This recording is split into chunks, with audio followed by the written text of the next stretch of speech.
ஜெய் வாசவி. இன்று 12-13வது ஸ்லோகம்.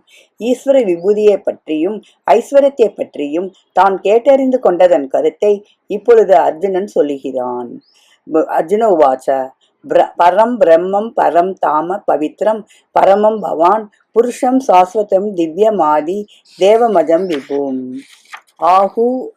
ஆகுஸ்தாவாம் ऋषयः சர்வே தேவர்ஷிர் நாரதஸ்ததா அசிதோ தேவல்லோ வியாசக ஸ்வயம் சைவம் பிரிவிஷ்யமே.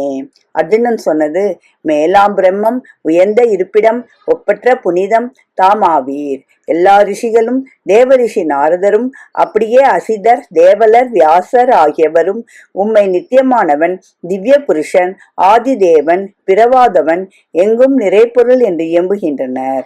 தாமும் அப்படியே பகர்கின்றீர். பரபிரம்மம் என்பது நிர்குண நிருபாதிக பிரம்மம். அபர பிரம்மம் சகுன சோபாதிக பிரம்மம் அல்லது ஈஸ்வரன். பரம்தாமம் சினிமா படம் முழுதுக்கும் திரை இருப்பிடமாவது போன்று சராசரம் அனைத்துக்கும் பிரம்மம் முடிவான இருப்பிடமாகிறது. அனைத்தையும் விளக்கவல்ல பரஞ்சோதியும் அதுவே. ஆதிதேவன் மற்ற தேவர்களெல்லாம் தோன்றுவதற்கு முன்பே இருந்தவன். பரமம் பவித்திரம் நீர் நிலம் தீ முதலியவைகளை தற்காலிகமாக பொருள்களை தூய்மைப்படுத்த வல்லவைகள். பரபிரம்மத்தை சாரும் அளவு ஜீவர்கள் பிரம்மஸ்வரூபமாகிறார்கள். அவர்களது குற்றமெல்லாம் அகலுகிறது. ஆகையால் ஜீவர்களை புனிதமாக்குபவைகளில் பரபிரம்மம் தலையாயது.